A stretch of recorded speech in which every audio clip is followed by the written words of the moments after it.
और मुकदमा लिखने के लिए यहाँ मुसलमान होना ही काफ़ी है। कोई अपराधी अपराध करे और बाद में खड़ा होकर माफ़ी मांग ले तो क्या उस पर प्राथमिकी दर्ज नहीं कराई जाएगी? यहाँ संविधान चूमते हैं और डेली संविधान को तहस नहस करते हैं। कोई हिंदू संगठन के गुप्ता जी हैं, इन्होंने ये लिखाया है कि बगैर अनुमति के जुलूस निकाला, रास्ता जाम हो गया। बगैर अनुमति के जुलूस तो वाराणसी में कई बार भगवा लटका के भगवाधारियों ने भी निकाले हैं। आबिद शेख को सिर्फ दोबारा इसलिए जेल भेज दिया गया क्योंकि वो सत्ता से सवाल पूछते हैं। हम आबिद शेख के निकाले गए जुलूस से कतई सहमत नहीं हैं। इन्होंने जोश में होश खोने का काम किया है जिसका वो दंड भुगत रहे हैं। तुरंत जो है SC/ST में मुकदमा लिख दिया गया तत्काल, जो माननीय सुप्रीम कोर्ट और हाई कोर्ट के आदेश का उल्लंघन है। तो महाराज जी, इस सरकार में दोहरी नीति क्यों? एक व्यक्ति जो खुलेआम पाकिस्तान जिंदाबाद का नारा लगा रहा है, वो माफी मांग रहा है, उसको माफ कर दिया जा रहा है।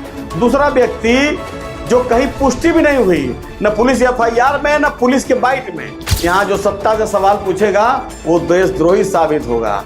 ये रामराज चल रहा है, अमृतकाल चल रहा है। ये सरकार जब से आई है कानून का डेफिनेशन ही अलग हो गया, अपराध को धर्म के आधार से देखा जाने लगा है।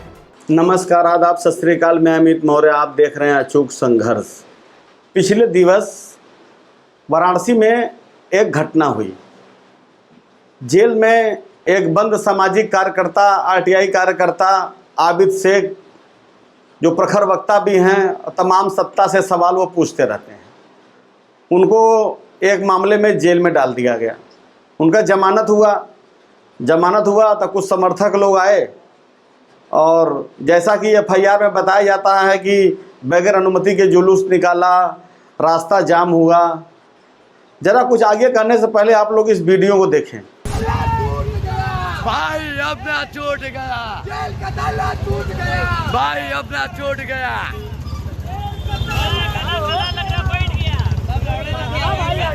चल भाई,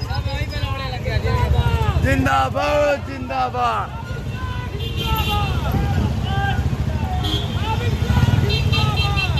दोस्तों, इस वीडियो के विषय में ये भी प्रसारित किया गया कथित रूप से कि इस जुलूस में पाकिस्तान जिंदाबाद का नारा लग रहा था, जबकि वीडियो को आप ध्यान से सुनेंगे स्लो मोशन में तो आबिद खान जिंदाबाद का नारा लग रहा था। बहरहाल मुकदमा होने के लिए मुसलमान होना ही काफ़ी है। ऐसा मैं क्यों कह रहा हूं, आप लोग जरा इस वीडियो को भी देखें। पाकिस्तान जिंदाबाद जिंदाबाद जिंदाबाद, पाकिस्तान जिंदाबाद जिंदाबाद जिंदाबाद। मेरे द्वारा एक तिरंगा यात्रा सागंज से निकाली गई, जिसमें हमारे सैकड़ों समर्थकों द्वारा तिरंगा यात्रा में पाकिस्तान मुर्दाबाद के नारे लगाए गए, जिसमें गलती से मेरे से जो नारा निकल गया, पाकिस्तान जिंदाबाद का नारा निकला, वो जोश में होश बोलने वाला एक नारा था, जिसके लिए मुझे बहुत खेद है। आपने इस वीडियो में देखा कि तिरंगा यात्रा के दौरान एक संत हैं, नाम है अर्जुन गिर्ज।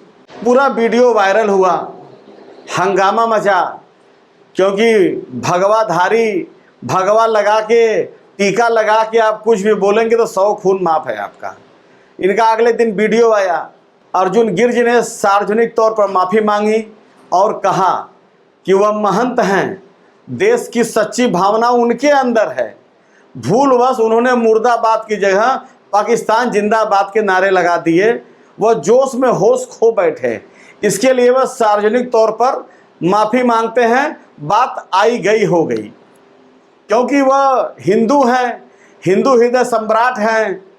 वो पाकिस्तान जिंदाबाद बोल के माफ़ी मांग लेंगे तो उनको माफ़ कर दिया जाएगा। क्या उनके इस शब्द से कोई कानूनी धारा नहीं बनती? ऐसे तो कोई अपराधी अपराध करे और बाद में खड़ा होकर माफ़ी मांग ले तो क्या उस पर प्राथमिकी दर्ज नहीं कराई जाएगी? लेकिन ये अमृतकाल चल रहा है। यहाँ संविधान चूमते हैं और डेली संविधान को तहस नहस करते हैं। अब आते हैं वाराणसी की मूल घटना आबिद शेख पर।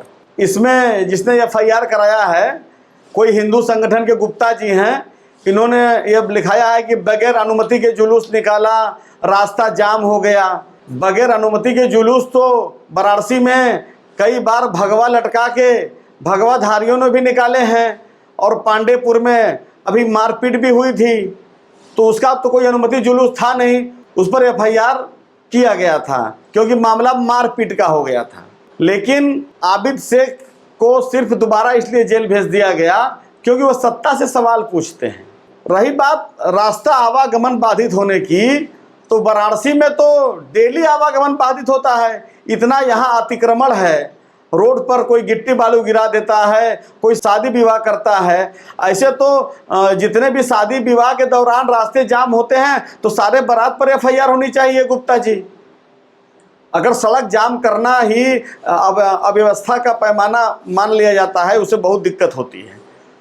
हम आबिद शेख के निकाले गए जुलूस से कतई सहमत नहीं हैं। इन्होंने जोश में होश खोने का काम किया है, जिसका वो दंड भुगत रहे हैं। अब आइए, अब एक दूसरी एफआईआर भी हो गई। वही आशीष कनौजिया जिन्होंने आबिद शेख के ऊपर लूट और SC/ST का मुकदमा किया था, जिसमें वो जेल भी गए। अब सबसे बड़ी महत्वपूर्ण बात यह है कि जब आबिद शेख जेल से घर गए तो उनके घर के सामने कैमरा है, वो अंदर चले गए। उसके बाद जब पुलिस पहुंची तब वो कैमरे में से ही बाहर निकले हैं। कैमरे में से बाहर हुए निकलते समय एक वीडियो में देखा जा सकता है आशीष कनौजिया एक दरोगा जी से बात कर रहा है। वो दरोगा जी कौन है मैं नहीं जानता, और एफआईआर में लिखा गया है जो आशीष कनौजिया द्वारा है कि हमको जाति सूचक शब्दों का प्रयोग किया, जान से मारने की धमकी दी। किसके सामने दी? अगर घर के सामने आमने सामने घर है तो वीडियो में कुछ तो आया होना चाहिए, लेकिन वो ट्रायल का विषय है। तुरंत जो है SC/ST में मुकदमा लिख दिया गया तत्काल, जो माननीय सुप्रीम कोर्ट और हाई कोर्ट के आदेश का उल्लंघन है। SC/ST मुकदमे लिखते समय कहा गया है कि जब तक CO स्तर की विवेचना न हो SC/ST मुकदमा दर्ज नहीं किया जा सकता। तो क्या तुरंत ही विवेचना हो गई? क्या CO ने जांच कर लिया? इतनी तेज जांच हो गई? बारे वाराणसी पुलिस धन्य है प्रभु। इसीलिए पुलिस की जो गरिमा है लगातार अंग्रेजों के समय से भी धूल दूसरित थी और आज भी धूल दूसरित है, क्योंकि पुलिस हमेशा आदेश की गुलाम है और मुकदमा लिखने के लिए यहाँ मुसलमान होना ही काफ़ी है। फिर आते हैं महंत जी वाले घटना की तरफ। क्या कोई मुसलमान अगर सार्वजनिक प्लेस में इस तरह पाकिस्तान जिंदाबाद का नारा लगाते हुए उसका वीडियो ऑडियो वायरल हुआ होता तो क्या अगर वो माफ़ी मांगता तो क्या उसको सरकार माफ़ कर देती? उस पर UAPA लगाया जाता, क्योंकि वो महंत हैं, भगवाधारी हैं, तो उनको माफ़ कर दिया गया इस सरकार में। तो महाराज जी, इस सरकार में दोहरी नीति क्यों? एक व्यक्ति जो खुलेआम पाकिस्तान जिंदाबाद का नारा लगा रहा है वो माफ़ी मांग रहा है, उसको माफ़ कर दिया जा रहा है। दूसरा व्यक्ति जो कहीं पुष्टि भी नहीं हुई, न पुलिस FIR में न पुलिस के बाइट में, जुलूस निकाले, उन्होंने गलती किया जिसका वो दंड भोगे, उसमें भी जेल भेजने की कोई ज़रूरत नहीं थी। सुप्रीम कोर्ट का एक फैसला है कि जिन धाराओं में 7 साल से कम की सज़ा है उसमें गिरफ्तारी नहीं की जानी चाहिए। लेकिन ये पुलिस है, पर्सनली इंटरेस्ट है तो 151 में भी जेल भेजेंगे आपको, ये उनका अधिकार है। हमको तो ये नहीं समझ में आता, रास्ते का अतिक्रमण तो पूरे बनारस में हो रहा है। गुप्ता जी को जाना चाहिए, जहाँ गिट्टी बालू सड़क पर अतिक्रमण है उन पर FIR करना चाहिए।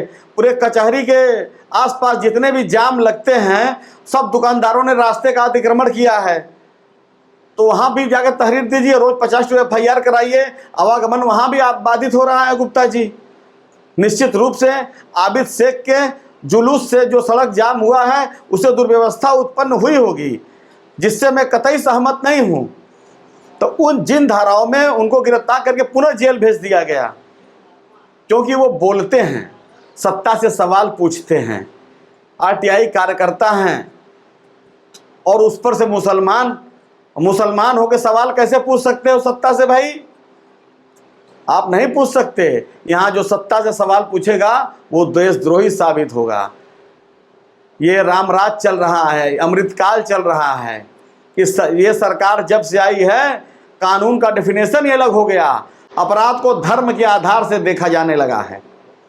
यह बिल्कुल ही गलत है और कानून के नीति नियंता को सोचना चाहिए। पुलिस पर एक और बात करना चाहता हूं।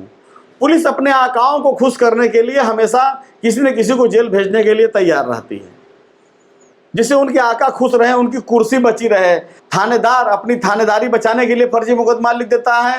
कप्तान साहब ऊपर से उनकी कुर्सी बची रहे, पॉलिटिकल मामला होता है उसमें मुकदमा लिखवा देते हैं। तो रात के सोते समय ये खाकी वर्दी पहन के आप लोग सोते हैं, जब कुछ गलत FIR करके आते हैं तो आप लोग को नींद कैसे आती है भाई साहब? जब वर्दी पहन के भारत के संविधान का शपथ लिए कि मैं पीड़ित को न्याय दूंगा, मैं कोई ऐसा काम नहीं करूंगा जिससे कानून का उल्लंघन हो, मेरी नज़र में सब समान है, तो इसका पालन कब होगा? सिर्फ देखने के लिए है, सिर्फ हिंदू मुसलमान के लिए है। लेकिन ये राम राज चल रहा है, ये योगी राज चल रहा है, ये मोदी राज चल रहा है। यहाँ मुकदमा होने के लिए मुसलमान होना ही काफ़ी है और भगवा पहन के आप कुछ भी करेंगे तो आपको छूट मिलती है कुछ करने की भी और उपद्रव मचाने की। तमाम इससे जुड़े वीडियो फेसबुक पर मौजूद हैं, कभी तलवार लहरा कर, कभी बंदूक लहरा कर, कभी कट्टा लहरा कर, लेकिन मुकदमा दर्ज नहीं होता। वहीं दूसरी तरफ कोई धर्म विशेष खाकर मुसलमान कोई भी इस तरह घटना दुर्घटना अगर हो जाती जाने अनजाने में तो वो देशद्रोही व पाकिस्तानी कहा जाता है। ये देश की व्यवस्था चल रही है, आगे तो इस देश का राम ही मालिक है। नमो बुद्धाय, जय संविधान।